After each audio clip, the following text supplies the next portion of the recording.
Hey friends, it's Nikayla from the podcast Side Hustle Pro.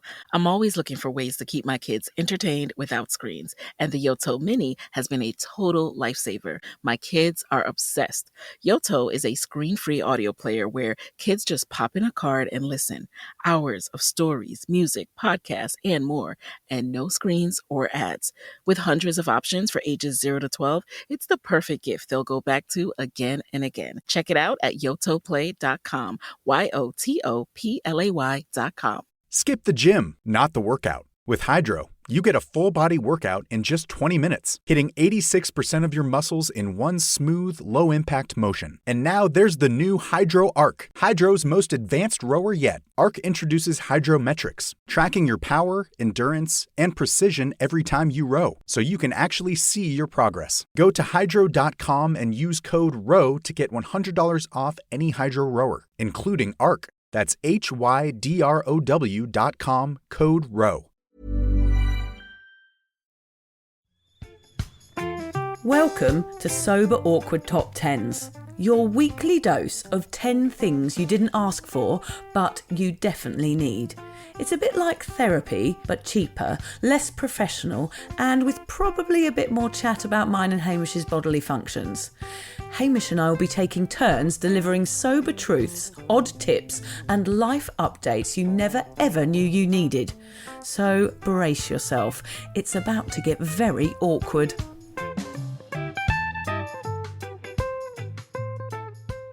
Well, hello and welcome to my first crack at our top 10 series. And what I want to focus on, given it's my first go at this, are the top 10 small changes that you can make that can have a huge impact on a long-lasting sobriety. Now, I'm going to back myself to be slightly better than Vic at counting from 10 to 1. I actually struggled with that. I'm not entirely sure if that's something we need to address.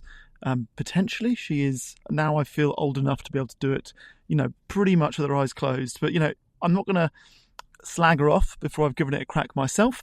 And I'm also going to try and do this entire thing in under 10 minutes. I want this to be bite-size. I want it to be something you can literally listen to as you wake up on a Saturday morning or on your way home on a Friday night and implement over the course of the weekend. So, coming in at number 10. Always an easy one to start. I want you to celebrate the small, sober milestones. So I want you to have a little app day tracker if you'd like it.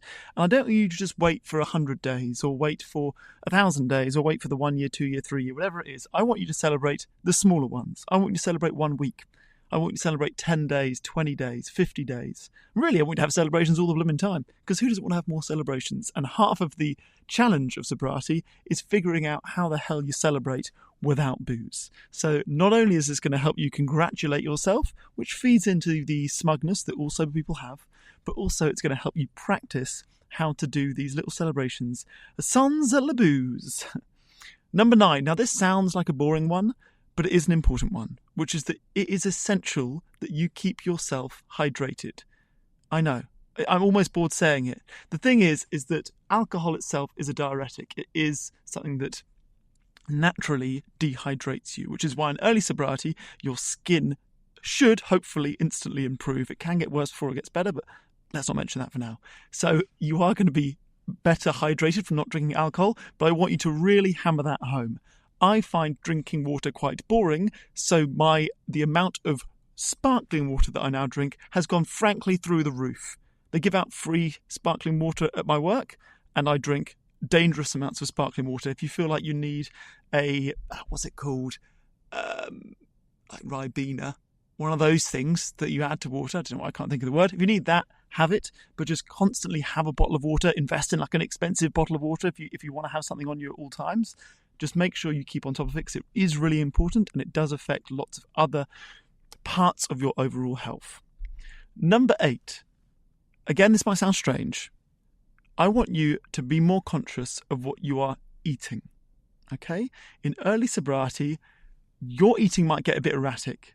We're going to replace a lot of the sugar that we get in booze with cravings for sugar. You might start eating more processed foods. You might start eating more sugar, more children's sweets.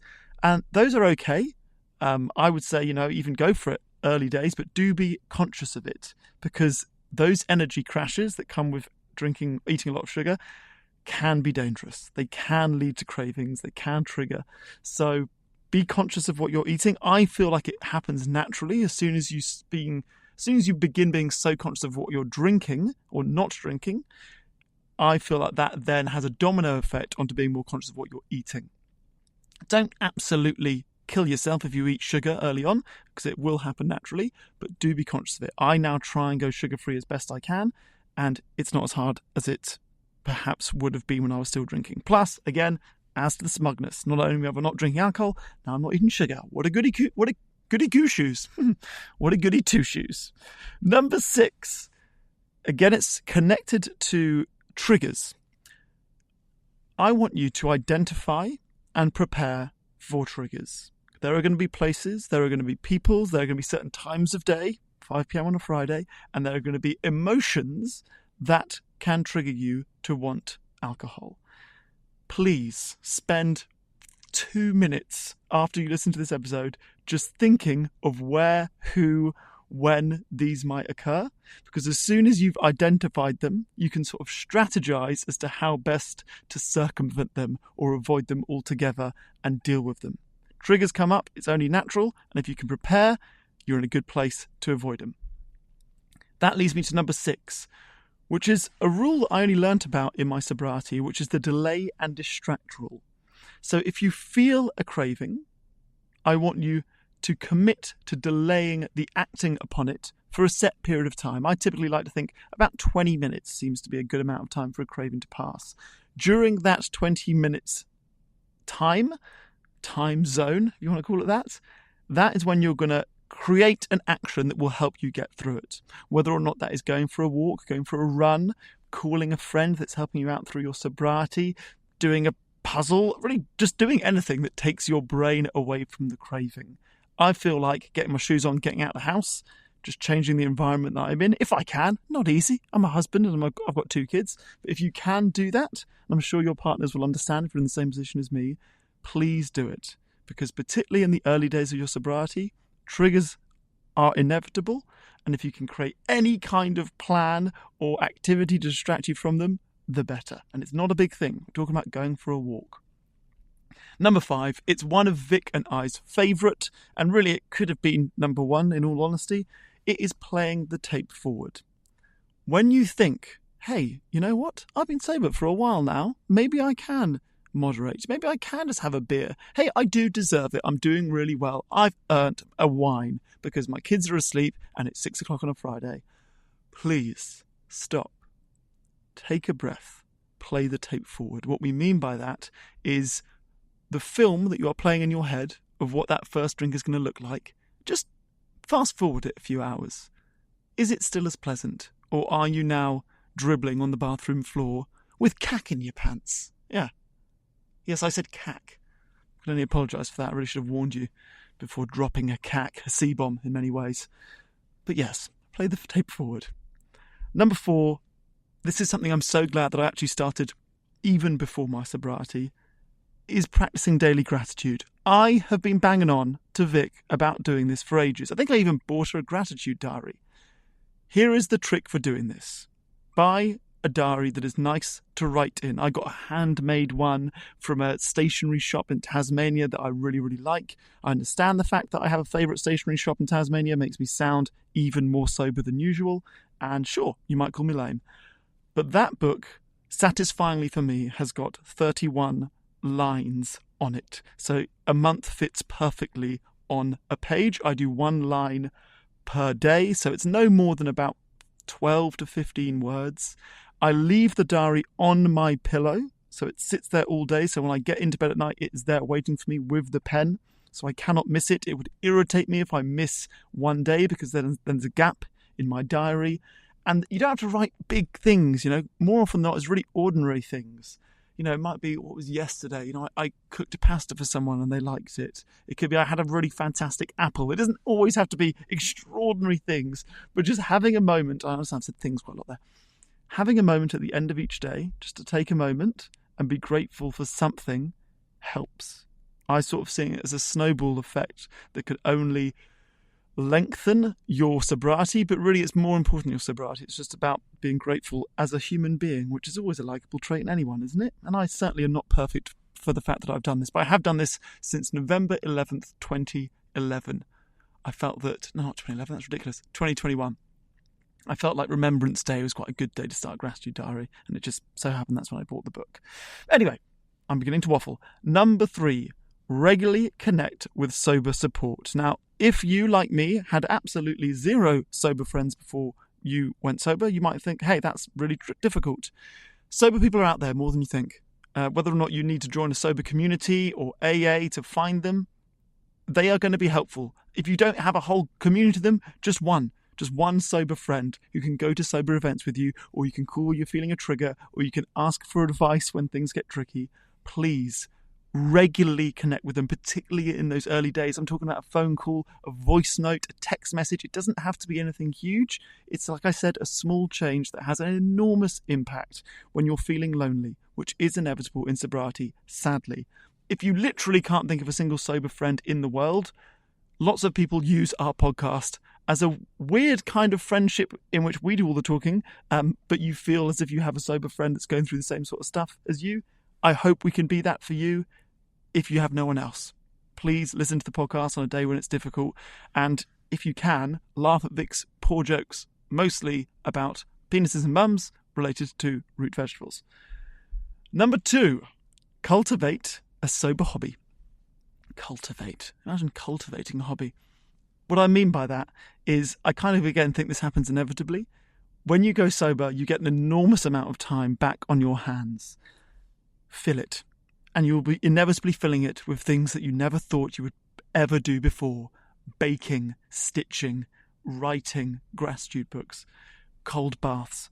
I'll get to more of that in a second. Please do not sit around at home doing nothing, because you will get bored and then you will want to drink. Fill your day as best you can with these new sober hobbies. Try something new as often as possible. Try it for a few weeks and then go, you know what, that is stitching, maybe, is a bit shit. It's not for me, I'm going to do something else.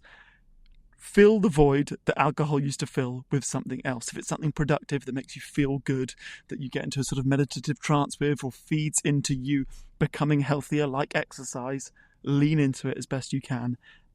And finally, my number 1, the top of the pops of the smallest change that can make the biggest impact, I think I'm just dripping over 10 minutes now, is to establish a sober morning routine. If you are now sober, you, without knowing it, are soon to become a morning person rather than an evening person, as crazy as that might sound.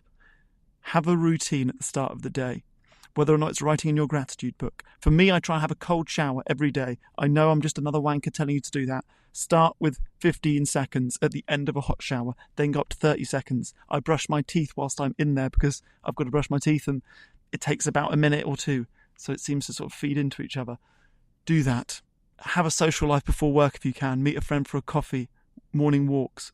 It's so important to start your day well, eating well, a cold bath, a social interaction, because again, coming down to that snowball effect or that domino effect, I find that just makes the rest of my day easier. I feel like I make better decisions thereafter if I start my day the right way. So I hope that has helped. Those are my top 10 in just a pinch over 10 minutes. Have a wonderful day and good luck to you all. If you're questioning your relationship with booze, you're struggling to moderate, or your hangovers are causing anxiety, it might be time to reach out for some support. Yeah, just talk to a mate about how you're feeling, contact a local doctor, find an AA or sobriety group. Vic's got one. Yeah, just head to www.cuppa.community. Remember, if you're questioning yourself, it might be time to seek support. Even though this journey can be awkward, it is definitely worth it. And if you've enjoyed the Sober Awkward podcast, don't forget to review it, rate it, and share it with your mates. They have to share it with their mates? Yeah, of course they do. I'm not doing this for nothing, Hamish. Bloody hell. How do they share it? I don't know, just write it on the...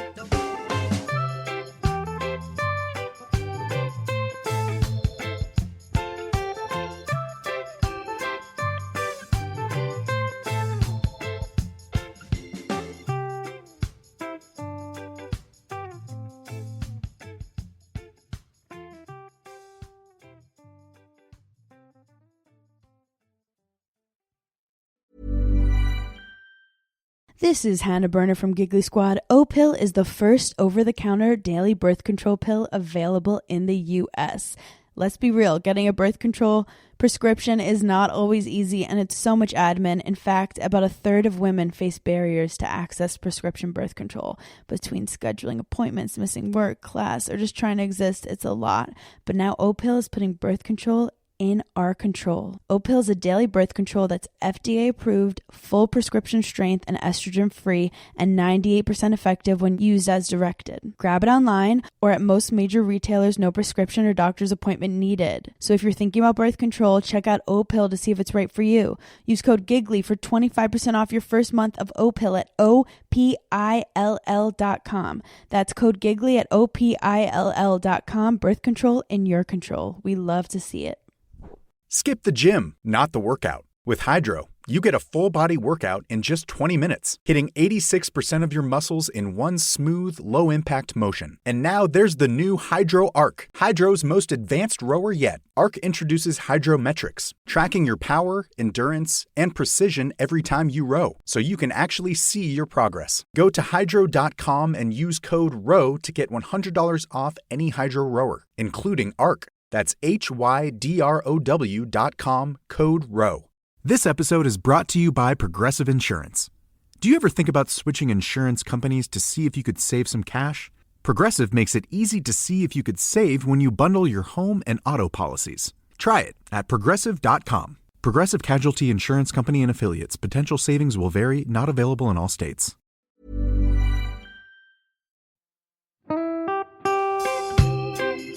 So, as you probably know, my comedy memoir, 1,000 Wasted Sundays, is officially out. All my magnificent fuck-uppery in one awkward hit. If you'd like to get your hands on a copy, it's now available from all good bookstores. We always say all good bookstores, don't we? Yeah. Are there bad bookstores? No, it's probably ones with moody sellers. Oh, yeah, really depressed librarian folk. Yes, okay, good. So there are probably some, but we're only storing it in the good ones. It's only made it into the goodies.